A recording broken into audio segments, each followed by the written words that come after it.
Hello viewers, আমি Rini's kitchen থেকে বলছি। আজকে আমি আপনাদের হাতে মাখা ঝাল ঝাল মাটন কষা রেসিপি, একটা সহজ রেসিপিতে আপনাদের সাথে শেয়ার করব। আশা করি সবাই ভালোই লাগবে। তো আমি রান্নায় যাচ্ছি। এখানে আমি মাটন নিয়েছি, খাসির মাংস 2 কেজির মতো। তো এটা আমি হাতে মেখে প্রস্তুত করব। সবগুলো মাটন আমি একটা বড় হাঁড়িতে নিয়ে নিলাম। এখানে আমি 2 কেজির পরিমাণে পেঁয়াজ আর কয়েকটা কাঁচামরিচ কেটে নিয়েছি, দিয়ে দিলাম। তারপরে আমি শুকনো মশলা অ্যাড করব। এখানে আমি শুকনো উপকরণ নিয়েছি, আদা রসুন বাটা নিয়েছি, মরিচের গুঁড়া, গরম মশলার গুঁড়া, কয়েকটা গোটা মরিচ, লং, এলাচ, হলুদ আর ধনিয়া জিরে গুঁড়া, লবণ এবং কয়েকটা তেজপাতা। আমি সব মশলাগুলো এখানে অ্যাড করলাম। আর সর্ষের তেল দিয়ে আমি এটা ম্যারিনেট করে রাখবো। আমি পরিমাণ মতো সর্ষের তেল দিয়ে ভালো করে মেখে নেব। এই মাখার কাজটা একটু ভালো করে করতে হবে। প্রত্যেকটা মাংসের গায়ে যেন মশলা লাগে। অনেকক্ষণ ধরে হাত দিয়ে কষলে এই কাজটা করতে হবে।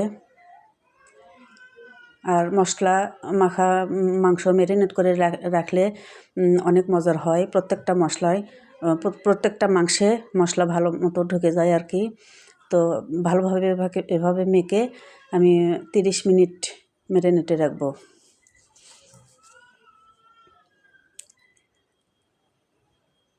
এই কাজটা একটু সময় নিয়ে করতে হয়। ভালো মতো মাখা হলে মাংসের টেস্টটা অনেক বেশি ভালো আসে আর কি। তো আমি এ পর্যায়ে 30 মিনিট রেস্টে রেখে দিলাম। আর 30 মিনিট পরে আমি আসছি, চুলাটা অন করলাম। প্রথমে আমি এখানে কোনো পানি ইউজ করব না। আমি এভাবে নেড়ে চেড়ে মিডিয়াম হিটে এভাবে নেড়ে চেড়ে আমি অনেকক্ষণ মশলাটা কষিয়ে নেব এবং মানে সিদ্ধ করে নেব আর কি। মশলা থেকে মাংস থেকে যে পানিটা ছেড়ে দিবে, তাতেই 40-50% মাংস সিদ্ধ হয়ে আসবে। এই কাজটা একটু সময় নিয়ে করতে হবে। পানি আমি অ্যাড করব পরে। তো এভাবে আবার আমি ঢেকে দিয়ে আবার রান্না করে নেব 15 থেকে 12 মিনিটের মতো, 12 থেকে 15 মিনিট। তো আমার মাংস থেকে অনেকগুলো পানি বেরিয়ে এসছে এবং আমি অনেকক্ষণ ধরে এই কাজটা করছি। মাংসটা নেড়েচেড়ে সিদ্ধ করে নিচ্ছি। তো এই পর্যায়ে আমি গরম পানি অ্যাড করব। এদিকে আমি ছোটো একটা পাতিলে গরম পানি করে নিয়েছি।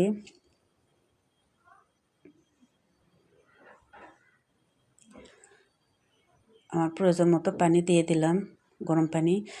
আর যে কোনো গরু কিংবা খাসির মাংসের ক্ষেত্রে গরম পানি ইউজ করলে মাংসটা তাড়াতাড়ি সিদ্ধ হয়। এ পর্যায়ে আপনারা গরম পানি দেওয়ারই চেষ্টা করবেন। তো আমি আবার ঢেকে রান্না করলাম 8-10 মিনিট।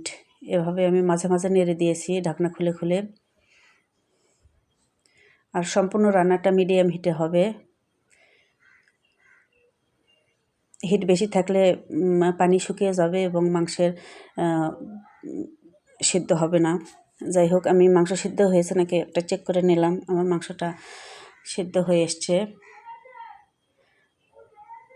আমার রান্না শেষের মধ্যে। তো এর মধ্যে আমার ছেলেপেলে এই অবস্থায় খেয়ে নিয়েছে, যার জন্য পরিমাণটা কমে গেছে আর কি। যাই হোক, এখন আমি ভাজা জিরের গুঁড়ো অ্যাড করব। রান্না আমার শেষ। ওপর থেকে আমি ভাজা জিরে দিয়ে দিচ্ছি। আর এভাবে করে ঢেকে দমে রাখবো 5 মিনিট। চুলাটা আমি অফ করে দিলাম। আমার রান্না শেষ। তো ভিউয়ার্স, কেমন লাগলো ভিডিও? ফেসবুক থেকে যারা দেখছেন সবাই প্লিজ আমার ভিডিওটি একটু ফলো দিয়ে রাখেন। আর ইউটিউব থেকে যারা দেখছেন দয়া করে আমার ভিডিওটি সাবস্ক্রাইব করে রাখবেন। এরকম সহজ সহজ রেসিপি পেতে আমার পাশে থাকবেন। সবাইকে আসসালামু আলাইকুম, ধন্যবাদ।